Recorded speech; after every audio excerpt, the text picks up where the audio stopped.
이번 특강의 컨셉은 여러분들이 시험장을 오면서 야, 시간이 부족해서 마킹을 제대로 못했다, 이런 일을 원천적으로 차단시키자는 얘기입니다.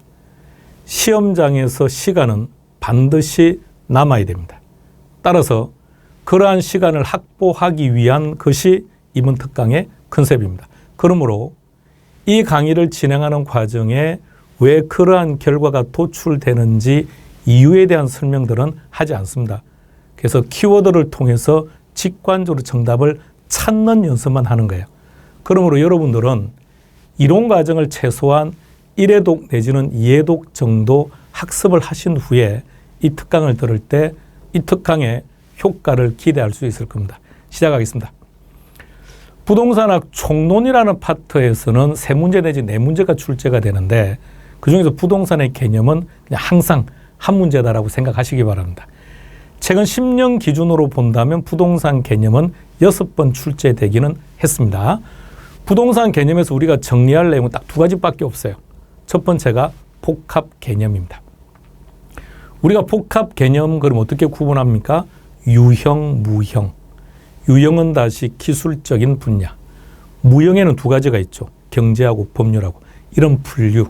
따라서 최근 10년 동안 부동산 개념이 6번 출제가 되었는데 그중에서 4번이 복합 개념에 대한 내용입니다. 자, 그러면 6문제 중에서 4문제가 복합 개념 분류하는 거라고 했으니까 나머지 2문제는 정착물입니다. 정착물은 최근 10년 동안 2번이 출제가 됩니다. 자, 이제 시작해 보겠습니다. 타이틀을 다시 한번 딱 확인하세요. 그리고 반드시 이 모토를 기준으로 해서 학습하시기 바랍니다. 1번 문제입니다. 여기서 첫 번째 포인트는 복합 개념의 부동산이죠. 복합 개념의 부동산 또는 복합 개념이 나왔을 때 이것이 옳은 지문이라면 키워드는 여러 개가 나올 수 있습니다. 근데 다 동의어들이에요. 따라서 첫 번째 유형, 무형 아니면 기술, 경제, 법률 또는 종합 이런 말들이 보이면 옵니다. 따라 여기는 법률, 경제, 기술. 2번 문제로 가겠습니다. 1번 문제를 다시 한번 보시겠습니까? 복합 개념의 부동산 중에 한 가지가 기술적인 측면이죠.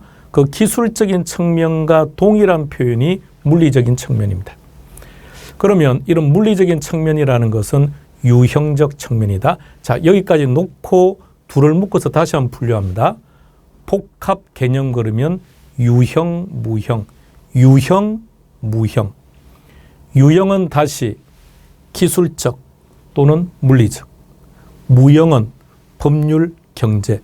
결론은 전체가 다 분류하는 내용들입니다. 3번 문제로 가겠습니다. 물리적 측면에 속하는 것들이 어떤 게 있느냐? 4가지죠. 자, 차례대로 갑니다. 시작. 공간, 위치, 환경, 자연. 이것밖에 없습니다.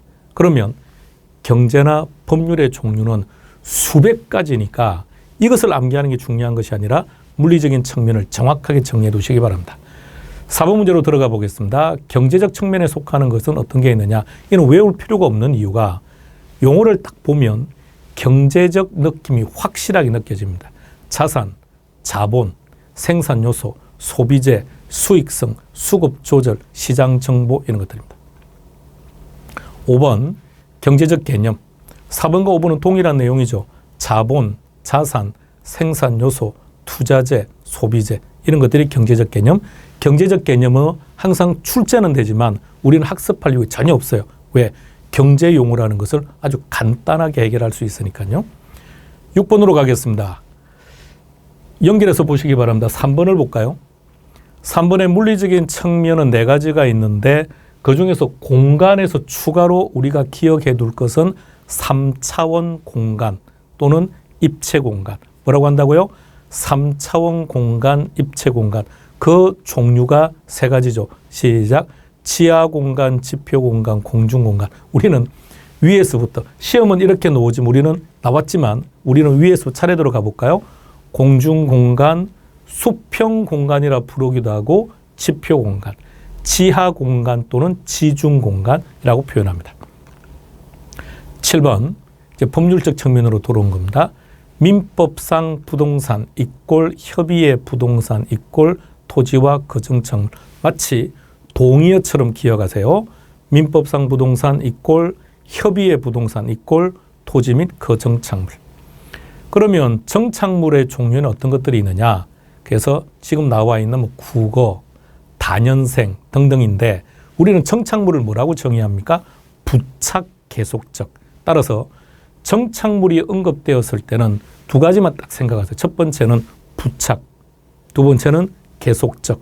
이 두 가지 조건 중에 한 가지 조건이라도 어긋나면 그건 정착물이 아니라는 거죠. 따라서 가식 중이라든지 이식 중이라든지 이런 것들은 이런 조건에 부합되지 못하기 때문에 정착물이 아니지만 이들은 모두가 부착되어 있고 계속적이죠. 정착물입니다. 9번으로 갑니다. 정착물 중에는 그러니까 9번 지문은 우리 민법, 물권법에서 다루는 겁니다. 물권법에서는 정착물을 구분할 때 이렇게 하죠. 토지와 분리해서 양도할 수 있는 것도 있고 분리할 수 없는 것도 있고 따라서 토지와 분리 가능한 것을 독립정착물, 토지와 분리해서 양도할 수 없는 것을 종속정착물. 그러므로 지문을 보시면 토지 정착물 중에는 토지의 일부로 취급되는 것, 일부로 취급되는 것 이게 뭘까요? 일부로 취급되는 것이라는 것은 종속정착물. 다시 표현하면 토지와 분리 양도할 수 없다.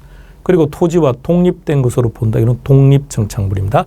이런 독립정착물의 종류에는 4개, 그 4개가 10번에 나와 있습니다. 4가지 들어갑니다. 시작. 건물, 명인방법을 갖춘 미분리과실, 명인방법을 갖춘 수목도 되고 수목의 집단도 되고 등기된 임목도 되고 농작물. 딱 4가지입니다. 정확하게 기억해 두셔야 됩니다. 11번. 우리가 정착물을 구분하는 기준은 이미 다루었었죠. 정착물이냐 아니냐를 따질 때는 2가지 조건. 첫 번째는 부착, 두 번째는 계속적. 그런데 여기서 임차인 정착물은 정착물이니까 부착은 되어 있죠. 그런데 계속적이라는 조건을 만족하느냐 아니냐는 겁니다.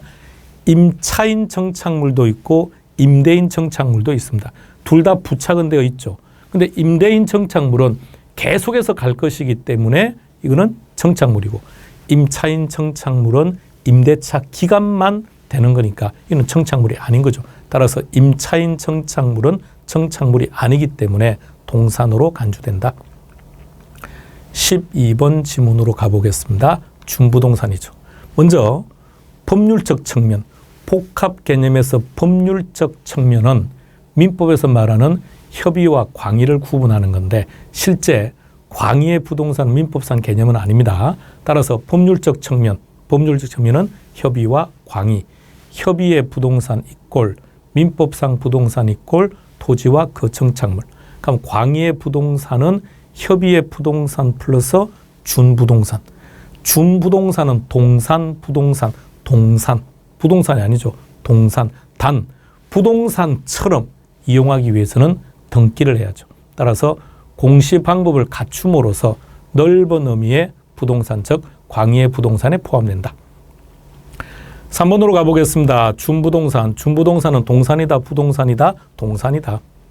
동산인데 이것이 부동산처럼 이용되려면 등기라는 행위를 해야 된다. 따라서 등기나 등록이라는 공시 방법을 통함으로써 부동산처럼 간주된다. 14번으로 가보겠습니다.